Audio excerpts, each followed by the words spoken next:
Hallelujah.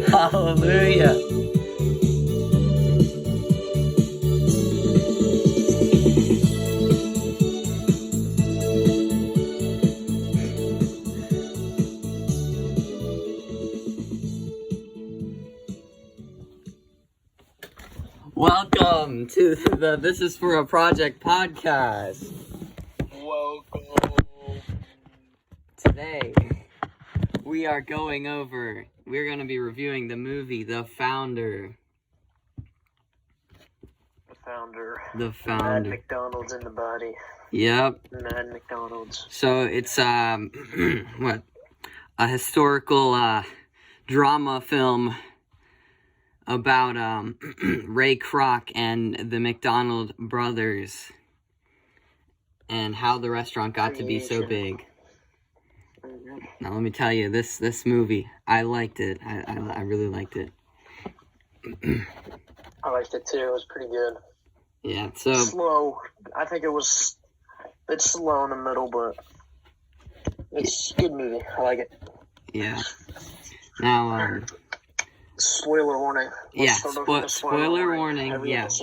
We're gonna do a deep dive into the real meaning of what McDonald's is. Yeah.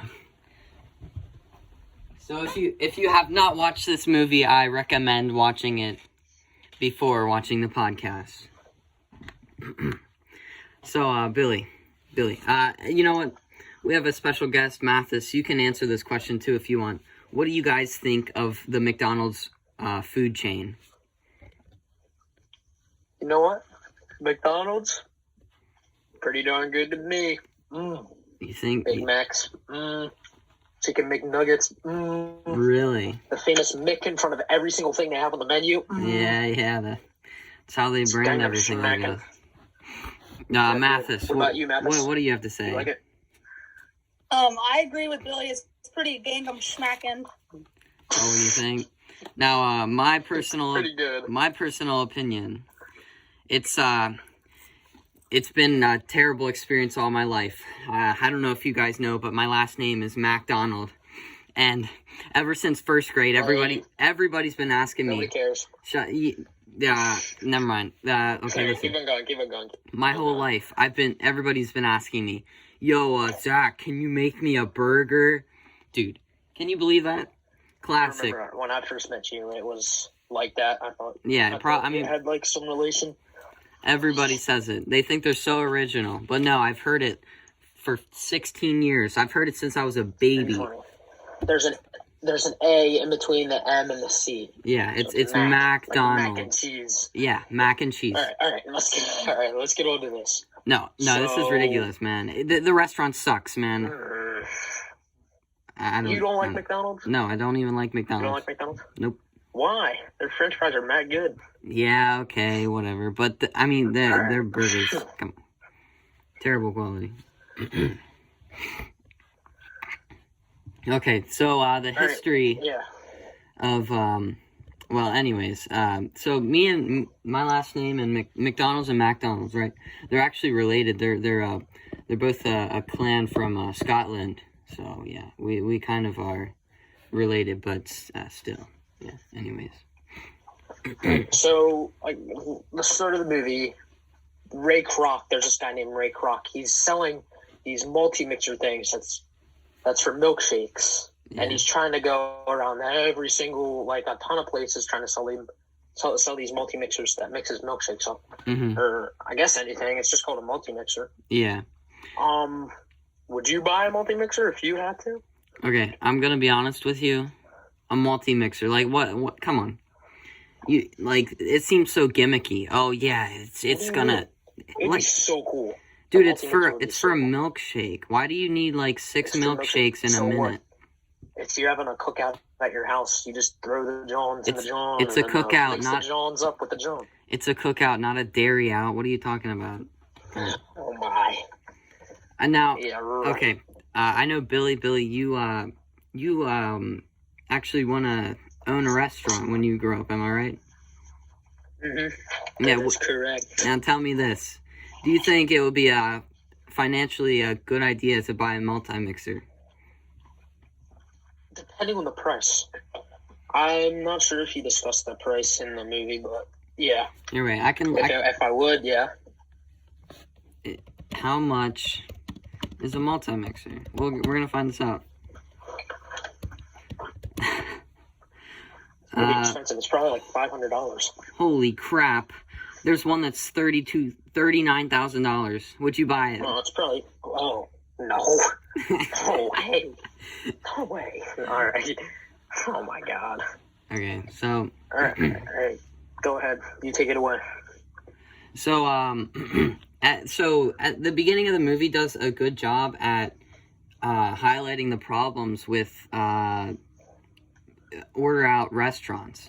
So at the beginning of the movie, Ray is in a drive-through where he just parks his car and he orders food, and he, like, every time he notices the main problems where they always get their his order wrong when they take it out. It takes too long to make. It's messy. People steal the utensils and what they use to serve the food. And this is a good job. This does a great job at highlighting this process can be improved. This is outdated.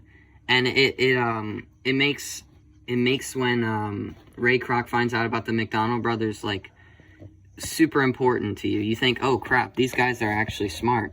All of these problems are resolved because of them and their idea of how they order food and make it or whatever. So I think the movie does a good job at making you think. Yeah, it was pretty cool. Like, yeah, he went to a bunch of different restaurants, and every restaurant was different, had a different problem. Like, one had a bunch of teenage biker guys, all gathered around, like, smoking cigarettes and all. The other was slow service and horrible food. They got his order wrong. There was a bunch of stuff wrong with them, but they did a good job depicting that image of the problems. And so the next thing is when Ray sells his multi-mixers, he does the same sale pitch every time. Yeah, every time. And it's so funny. Yeah, it's so funny. So, I mean, repetition can be a good thing, but as a famous guy once said, doing the same thing over again and expecting a different result is the definition of insanity. A fun fact right there. And Ray, he's obviously not having any success selling these multi-mixers, but he decides, hey, I'm going to keep giving the same sales pitch over and over again. And, I think that's probably... It didn't work out for him. He wasn't successful. That could be why he was failing. So, like, it was either the product was terrible and it shouldn't have existed, or, like, his sale pitch just wasn't working good enough. Which I think it was kind of weird. He was explaining how, the reason people don't order milkshakes is because they see how long it takes to make them. Which I don't think necessarily is true. I think it was kind of not really... He was trying to make it seem like common sense, but it was not the best sales pitch, I think. Yeah, I agree. So the next thing is he finally finds out about McDonald's from selling these multi-mixers and all. And he meets the owners and the creators, and he loves what they're doing. It's like nothing he's ever seen. It's kind of amazing because, like, nowadays, I guess we don't really see anything like that. It's all, like, kind of like the same. Yeah, you don't see anything like that amazes you so much when you go in to eat food. I mean, I guess a hibachi restaurant is pretty cool how they, like, cook the food right in front of you or something like that. Yeah. I'd say that's, like... That's pretty cool. Yeah. The form factor of, hey, you order your food, 10 seconds later, you get it. Like, I think...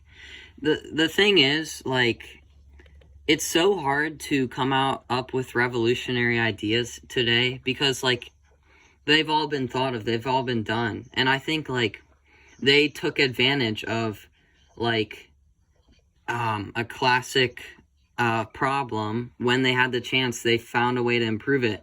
And, like, they were really smart in doing so. I mean... It's really hard to come up with better ways to do something, especially in, like, today's world. and it would be hard to replicate such a genius thing today. I would think, at least. Mm-hmm. Perfect. So yeah, Ray Kroc. I mean, he sees how successful this could be, and he's so determined to like dip his toes into the new possibilities of the McDonald's restaurant. And so he's just annoying. He bugs them. He's like, yo, let's open a restaurant. Can we do it? Come on. Mm-hmm. He wants to franchise. He has the great idea of franchising. Yes, franchising. And they don't like that idea because they already tried it and it didn't work out because they don't have the right people. Yeah. Franchising it, honestly, it does make perfect sense to try to do when there's nothing like it. There's nothing like it. You want to try to make it a thing before anybody else can replicate it. So I think that's all right. Yeah. All right. And the reason they can't do it is because they can't hire the right people. So I guess later in the movie he starts franchising the business. It all gets rolling. That's kind of like the slow part. It's kind of like repetition. They just keep on repeating him opening up businesses and all. He finally starts opening businesses. He signs contracts and all. And he starts getting a bunch of rich friends of his, Ray Kroc's, a bunch of rich friends of his, to like start opening up new McDonald's, more, and them running it. And that causes a lot of big problems because the rich people, I guess, are less entitled to their job. Like, they don't care as much. Yeah, but like the less wealthy people don't. I mean, yeah. Go ahead. So, like, the McDonald brothers, they were extremely picky about how the restaurant functioned, and like they said, they already tried to franchise it. It failed because the other owners or the other managers like disobeyed them and added stuff to the order. And when Ray Kroc decided, hey, why don't I just get a bunch of rich old people that are retired work at manage a restaurant? Like, it's not going to work out. They're retired for a reason. They don't want to do any work. They're not going to try to do much work. And so they did it for the money. They just did it for the money, and they saw the success that it could bring. And obviously, it fails. But I think, like, this is actually really smart of him. He kind of, I wouldn't say take advantage of, but he finds hard workers that are like barely surviving. They're barely making enough money to survive, and he chooses them to manage the restaurants instead, because, like, obviously they are working hard to sustain a living. Like, they're gonna work hard to manage a restaurant as well. So I think that's pretty smart. It was a great idea. Yeah. It was a good idea to hire more average people because it gets the ball rolling and they care about their job. Yeah. So what's next? Oh yeah, like a turning point in the movie is, like, you can tell the tension is growing between Ray Kroc and the brothers. Like, and I'm gonna be honest, I don't know why the McDonald brothers, like, they basically wanted a utopia of McDonald's restaurants. Like, they wanted a perfect world where everything was the way they imagined it. Like, you can see that, like, with the milkshakes, and, like, anything that Ray wanted to do, they didn't like, and anything, like, because they wanted it to be the same as how they opened it. They wanted it to stay the same, but there's that problem with people getting bored of the old things. Yeah. They wanted new stuff, I guess. Yeah. And, like, see, like, there's a total difference between Ray Kroc and the McDonald brothers. They're like the definition of a family business, you know. They're kind of scared to be open to this random guy that came up to them Yeah. And even it's expanding their own business that they created. Yeah. Yeah. I think like they're really reserved.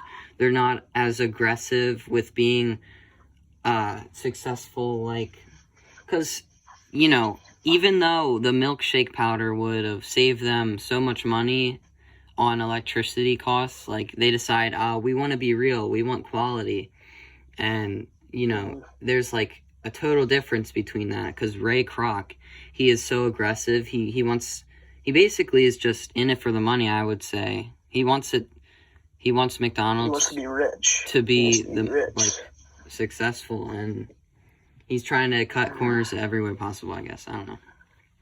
Yeah. So he's like basically turned into the villain of the movie. Yeah. Like he goes behind their back and he breaches their contract. He divorces his wife and sends one of the brothers, Mac, into a diabetic shock. Yeah. While insulting him. I definitely think like it when I was watching the movie, it was crazy to see Ray Kroc turn into the villain so quickly, like within the matter of like 10 minutes. I was thinking, wow, this guy is like evil. I don't like and at the beginning of the movie, you know, he was like so. The guy that played as him usually plays as the villains in the movie too. Yeah. He like plays as a villain in the Spider-Man movies, you know? Oh yeah, okay. True. And like it just was it kind of surprised me when like Ray Kroc instantly he became the villain of the movie, when I think it was instant, like when he divorced his wife. He was just like, yeah, babe, I want to break up with you. I want to divorce you. Out of nowhere. Like, when he said that, I thought, I was just so taken aback. I didn't understand it. And it just, like, it kept getting, like, more things that he did. Like, yeah, like you said, he breached the contract, and, like, Ray Kroc and the brothers, they bicker all the time. And to the point where, one of them, Mac, went into a diabetic shock. Like, I don't know. That almost died. Yeah, that was like really surprising to me. Why did that happen? He was insulting them, but yeah. That's when he asked. Is that when he asked he wants to buy their company, or asks if they want to meet up or something? No, I think he was telling them basically their work ethic. They were saying, I would do anything to make this a franchise. You don't have the strength to build this company up. Yeah. So while Mac is in the hospital, while Dick and Mac are in the hospital waiting for Mac to get like cleared, Ray comes into the room and hands Mac an envelope with a check. An empty check, yeah. An empty check, because I instantly knew when he opened that and saw the empty check that he was trying to buy the company, buy the whole company for him. And they all discussed it, and they sold the company to him for like $4 million something. I don't know the exact numbers. I think they both got like $2 million something. Yeah. And they split it. They got $2 million. So I think this is like another thing. Ray Kroc, this guy's in the hospital. He brings him flowers, and then he's like, yeah, I know you're in the hospital and everything, but I kind of want to make more money. You should just give me your company. Like, it's like, that is... It's funny. It's kind of funny. I guess, but it's like it's just such a jerk move. This guy is in the hospital, and he's discussing business. Not, like, he just doesn't care. It's crazy. And, all right, yeah. Mm-hmm. So, what? Yeah, I think you're right. Although I thought it was like they each get $1 million. Once Mac's out of something like that. They both split money up from what they sell it for. Yeah. And they had like, well, it was something, I forget what it's called, but like they were supposed to get 1% of the profits. Yeah. And they never got the 1% of the profits ever, which is kind of crazy. So yeah, it's like yeah. I think Ray like now it's worth now the 1% is worth like $400 million. It's crazy. Yeah.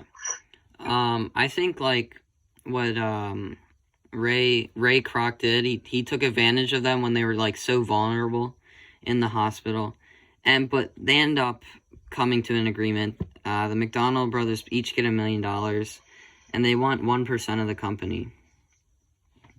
And yeah, like you said, sadly, Ray Kroc didn't hold his end of the bargain, and he never paid them the 1% that they should have gotten. So yeah. What is next? Okay, another thing. This is an interesting point that I just remembered. When Ray went to divorce his wife, he was saying how his wife wanted part of the company for McDonald's, right? She wanted a I guess a percentage of the McDonald's profit. Do you remember that? She really? I don't remember that. Yeah, when the lawyer was talking about the divorce, he said, okay, but she wants like a part of the company. And Ray was like, I'll do... No. No. He said, the lawyer said, what about the company? And the guy said, no, that's mine. Yeah. So Ray was like, it's like he was so spiteful. He wants it all for himself. Yeah, he was being greedy. He didn't want anything. He didn't want the house. He didn't want the car. He didn't want anything. He just wanted the company. Yeah. That was it. It's like it seemed like he was being spiteful to her. Like, I think his mindset was, oh, she didn't believe in me. She's been nothing to me. She hasn't helped me at all. She doesn't deserve anything. She deserves the bare minimum that I can give her. And I think that was like, it's like, this guy is completely, like, such an indecent guy. I don't know. But yeah. And then that's the end of the movie. Yeah, the movie ends. The movie ends. They sell the business. Oh yeah, I think the movie ends or near the end of the movie. You see Ray Kroc talking in the mirror. His ego is obviously out of this like roof. He's so egotistical. Like he's talking to he has a whole conversation with the president in his head. Like he thinks he's so special. He thinks he's hot crap. But I think that's because he was practicing his speech. That why? Did he talk to the president? He was practicing his speech.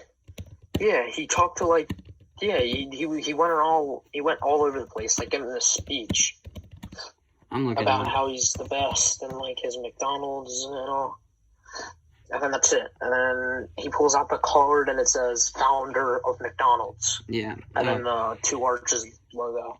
So of McDonald's. The thing that is so terrible, at the end of the movie, he wants to open a restaurant where the original McDonald's started. And it's like he wants to get rid of the McDonald's completely. He wants them out of the history books. Like he opens a restaurant. He doesn't want them to be successful at all. He wants like them to run out of business if they're opening another. I don't know if they ever opened up another burger shop. But he wants to drive them out of business after the only reason that he is successful is because of them, and he wants to completely get rid of them. I think that's crazy. What a meanie poopy head. I know, right? Jeez.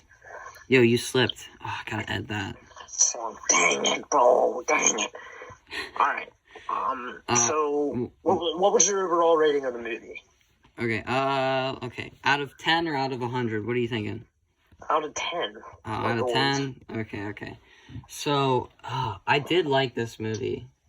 I think it matched how it did a good job of telling the history of the McDonald's success, I think. And it showed the history in a way where you had feelings for certain characters, like Ray Kroc. You ended up not liking him. You ended up despising him.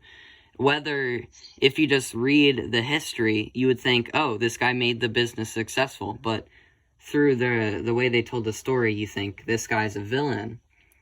And I think, like, they were able to take history and make it into, like, a story that, like, makes you think a certain way. And I think that's a good thing. I would rate it, let me think, 9.237 out of 10 final rating. What? Why is this so specific? What do you think? What do you think? I would probably rate it around an 8.8. 8.8. 8.8 out of 10? Yeah, for sure. Okay. Mm-hmm. And I think that's good. I think that's good. So, you've watched this movie a couple times, though. So. Yeah. Yeah. I think this is like the third or fourth time I've watched this movie. Yeah. Well, it's not really a movie that is just going. Like, you can watch it over and over and over again. Yeah. It's probably more interesting the first time you watch it. Yeah, I think a second time watch is always, like, better than the first time, because you get to think, you already know the plot, so you get to, like, look at more specific things that happen in the movie, and you get to reflect over it. But, yeah, it was a good movie. I definitely recommend anyone that hasn't watched it, watch it. Perfect. Now, on to one of our favorite parts of the podcast. The sponsored segment. The sponsor. Mathis. So today's sponsor Get out. Mathis Wobble-Dondies from Wobble-Dondies Burgers. Wobble-Dondies Burgers. Take it away, Mathis. Explain. Alright, so here at our Wobble-Dondies restaurant, we have the best Wobble-Dondies burgers in town. So basically, our burgers, the trick to our burgers is that they're the best in town. So head down to your local Wobble-Dondies and get your signature Chef Boyardee burger! What a guy. This guy. Beautiful. I love the energy. I love the spirit. Beautiful.